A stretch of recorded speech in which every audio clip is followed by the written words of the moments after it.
मंदिर में अगर दिया लगाने जा रहे हो, बाती लगाई है आपने मंदिर के अंदर, तो कुछ देर बैठिए, कुछ देर स्मरण करिए। हमारे यहां तो यहां तक कहा गया है कि किसी मुर्दे को अगर जलाया भी जाता है तो कपाल क्रिया तक रुकना पड़ता है कि थोड़ा रुकिए, कोई पीछे से आकर कुछ कर ना जाए। दीप जलाएं, थोड़ी देर रुकिए। और दीप का भी नियम है महाराज, दीप का भी नियम है। दिए में जो फूल बत्ती लगती है, गोल बत्ती लगती है, गोल वाली, ये बत्ती हमेशा कोई विष्णु भगवान की पूजन कर रहे हो, शिव जी की पूजन कर रहे हो, कोई अन्य देवता का अगर आप स्मरण कर रहे हो तो गोल बत्ती लगाई जाती है। भगवान के मंदिर में पूजन कर रहे हो तो गोल बत्ती लगाएं।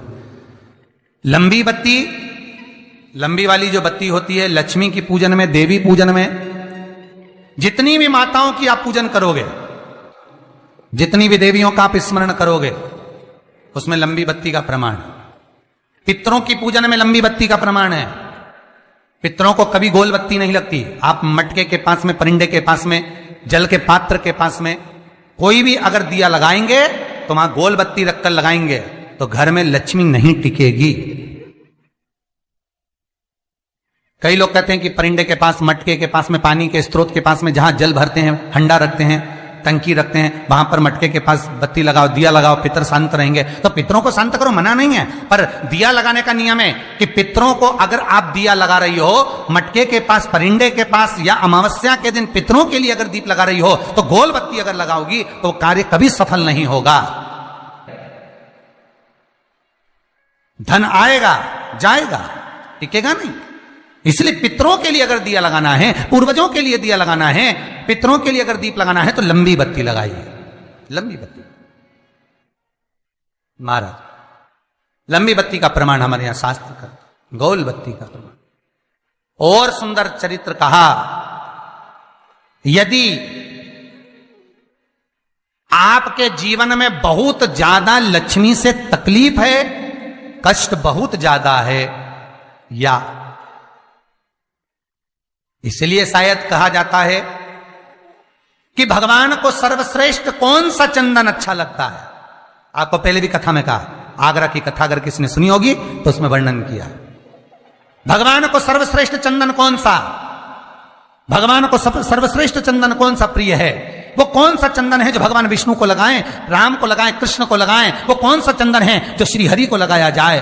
तो जीते जी भगवान विष्णु एक बार गले लगाते हैं, उसको कहते हैं हरि चंदन। कौन सा चंदन है? हरि चंदन। हरि चंदन बाजार में नहीं मिलेगा, हरि चंदन आपको बनाना पड़ेगा। कैसे बनाना है?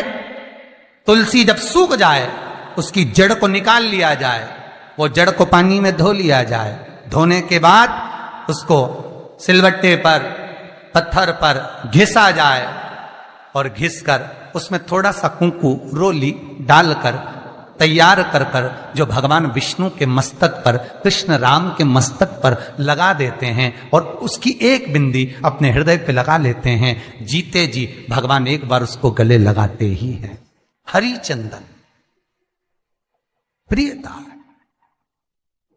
जैसे शिव महापुराण में रुद्र चंदन का भाव है, शिव महापुराण में रुद्र चंदन का प्रमाण दिया जाता है। अगर आपने लिंग पुराण पढ़ी हो तो उसका 5वां स्कंद अवश्य पढ़िएगा महाराज। और शिव महापुराण अगर पढ़ रहे हो तो उसका कुमार खंड पढ़िएगा, जिसमें रुद्र चंदन का प्रमाण है। रुद्र चंदन कैसा, रुद्र चंदन का प्रमाण कैसा? तो महाराज कहा, चंदन घिसकर, पीला चंदन घिसकर उस चंदन को 3 मुखी रुद्राक्ष पर लपेट लिया जाता है। 3 मुखी रुद्राक्ष पर उस चंदन को लपेटा जाता। लपेटोगे उसके बाद उसको ऐसा गोल करोगे तो एकदम चिकना हो जाएगा, एकदम चिकना, ठीक है, एकदम चिकना हो जाएगा। और उस चंदन को आप शिवरात्रि के दिन, और कोई से भी महीने की शिवरात्रि, किसी भी महीने की हो, सब फलदायी होती है। अगर आप पंचांग में देखेंगे तो शिवरात्रि लिखी हुई आती है, हर महीने शिवरात्रि पड़ती है। किसी भी महीने की शिवरात्रि पर रुद्र चंदन, अर्थात जो चंदन का आपने 3 मुखी रुद्राक्ष में लेपन करा है, उसका गोला बनाया है, वो चंदन अच्छा मोटा मोटा कर लेना, अच्छा बढ़िया, ऐसा नहीं कि थोड़ा बहुत ही लगाओ, पूरा रुद्राक्ष दिखना नहीं चाहिए, पूरा लपेटकर उसको शंकर के शिवलिंग पर ले जाकर रख दीजिए और फिर धीरे धीरे शंकर भगवान का जल अभिषेक करना प्रारंभ कर दीजिए। वो चंदन पूरा धीरे धीरे शंकर के शिवलिंग पर डलना चाहिए। शंकर के मूल मंत्र श्री शिवाय नमस्तुभ्यम का जाप करिए।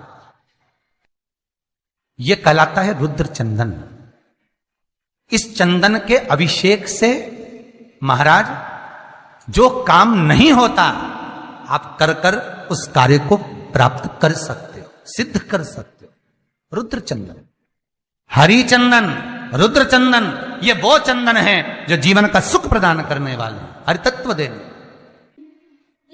मंगल है, राहु है, केतु है, दशा बेकार चल रही है, लक्ष्मी नहीं आ रही, कष्ट बहुत है, फैक्ट्रियां नहीं चल रही, कहीं मत जाओ, मेरे शिव की शरण में जाकर एक बार शिव महापुराण को पूरी सुनो। शास्त्र के हटकर कुछ नहीं बोलेंगे, जो शास्त्र सम्मत है स्कंद पुराण में, विष्णु पुराण में, नर्मदा पुराण में, लिंग पुराण में, शिव महापुराण में, भविष्य पुराण में जितनी जितनी बातें लिखी होती है उसको छाट छाट कर लेकर आते हैं, आपको बता देते हैं कि आप ये कर लो, उससे फायदा मिल जाएगा। कोई ज्योतिषी नहीं, कोई कुछ नहीं, बस केवल भजन करो, शंकर का अनुमोदन करो और विश्वास रखो शंकर पर, तो किसी को 1 रुपया देने की जरूरत नहीं पड़ेगी। भजन करो, विश्वास शंकर पर रखना, जन्म मरण और परण वो देगा, सुख वो देगा, समृद्धि वो देगा।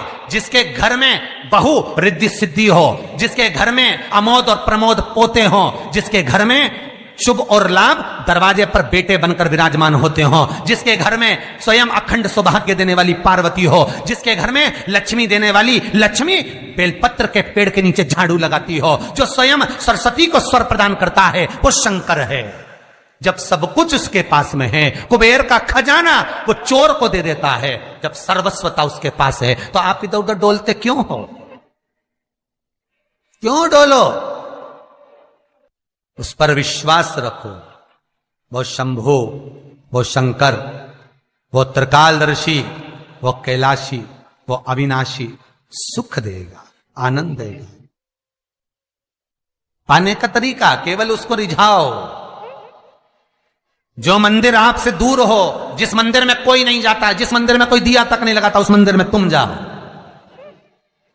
और उस मंदिर में एक दिन जाकर प्रकाश कर कर आना, एक बार दिया जला कर आना, मंदिर की सफाई कर आना, शंकर जी पे जल चढ़ाकर उनको स्नान कराकर, कोई पत्ती पेड़ पौधे की पास में हो तोड़ के चढ़ाए आना। 2-4 बार कर कर देखना कितना शांति, कितना धीरज, कितना आनंद, कितनी समृद्धि, कितनी लक्ष्मी मिलती है। तुम करोगे तुम्हारा पेट भराएगा, हम करेंगे हमारा पेट भराएगा। स्वयं करिए। ओ ब्रह्मलोक के देवता ब्रह्मा हैं, बैकुंठ के देवता भगवान विष्णु हैं, और मृत्यु लोक का अगर कोई देव है तो वो महादेव है, केवल शंकर, केवल शिव, मृत्यु लोक का देव। अभी एक विचार करो, तुम्हारे घर में अगर थोड़ी सी तकलीफ आई तो सबसे पहले अमेरिका में लड़का रह रहा वो आएगा क्या? पूना में बच्चे रह रहे हैं वो आएंगे क्या? इंदौर में बेटी रह रही वो आएगी क्या? उज्जैन में कोई रह रहा है वो आएगा क्या?